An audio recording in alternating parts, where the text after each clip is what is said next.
जो अम्मी हैं वो भी इस समय हमारे साथ हैं। आप सबका बहुत बहुत मैं स्वागत करता हूं आज तक के तमाम दर्शकों की तरफ से।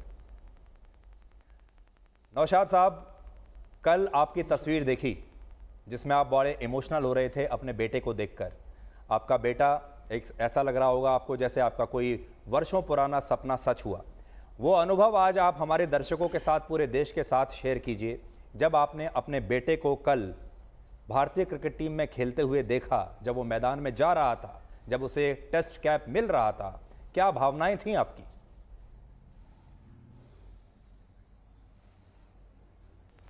नहीं देखिए, बचपन से जब से वो क्रिकेट शुरू किया था सरफराज ने, तो यही सपना था कि बस जो मैं नहीं कर पाया अपनी लाइफ में वो ये कर ले, उसके नाम से मुझे जाने। और जब उसने वो कैप पहनी तो ऐसा लगा कि बस वो मैं कैप मैं ही पहन रहा हूँ, क्योंकि बहुत ज़्यादा उसके पीछे मेहनत हुई है, बहुत ज़्यादा।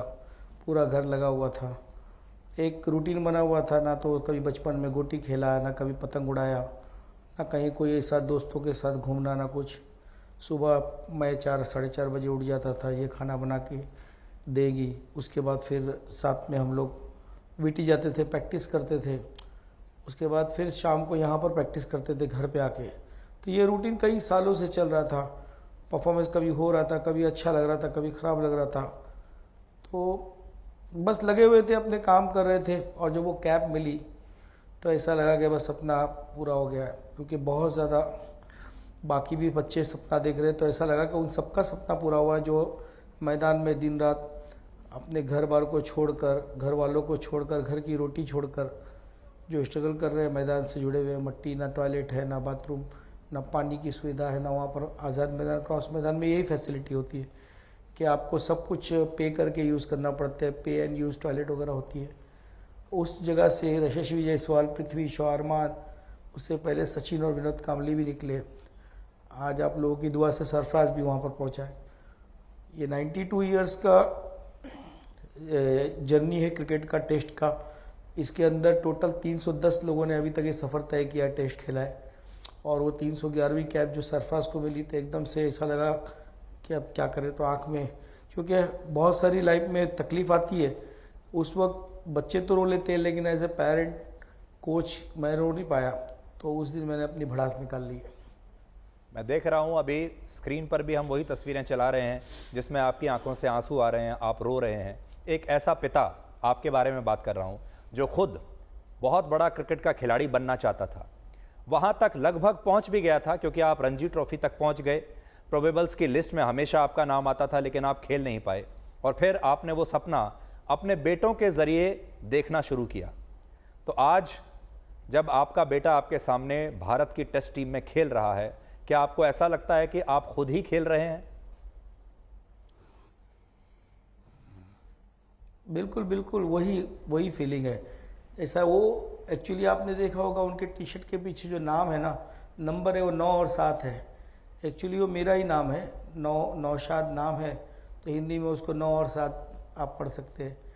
तो ऐसा लगता है बस वही गए हैं, वही मैं स्टांस लिया हूँ, मैं इस तरीके से चौके मार रहा हूँ, छक्के मार रहा हूँ।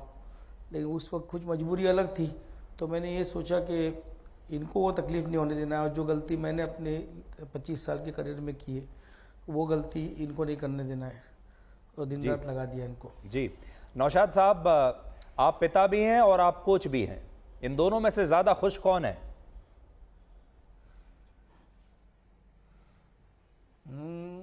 दोनों खुश हैं, क्योंकि दोनों का रोल अदा किया गया है उसमें।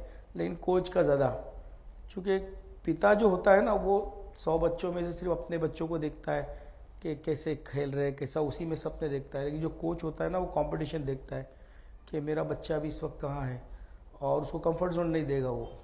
हमने उनको तकलीफ़ें भी दी है जानबूझ के, मतलब वो चीज़ें प्रैक्टिकल की है कि अगर रात को भूखा सोए तो किस तरीके से फील होता है। जैसे लोग फुटपाथ पे सोते हैं, तो हमने भूखा सुलाया भी है।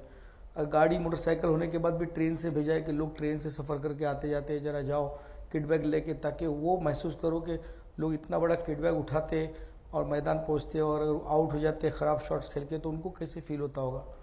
तो उस चीज़ों को हमने प्रैक्टिकल किया है। जी आज देखिए, आप खुद एक क्रिकेट खिलाड़ी थे।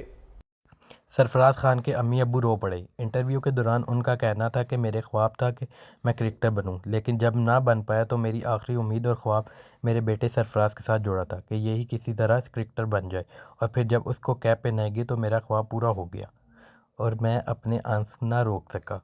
कई सालों से मेरा बच्चा प्रैक्टिस कर रहा था, कभी अच्छा परफॉर्म करता था, कभी नहीं करता था। मैं खुद बहुत बड़ा क्रिकेटर बनना चाहता था, लेकिन आज मेरा बच्चा खेल रहा है। मेरे लिए इससे बढ़कर कुछ नहीं हो सकता। सरफराज ने बहुत बुरे दिन देखे हैं। कभी खाने को कुछ नहीं होता था, कभी पीने को नहीं होता था, लेकिन आज एक बाप से ज़्यादा एक कोच ज़्यादा खुश है। मैं चाहता हूँ कि मेरा बच्चा फ्यूचर में एक बेस्ट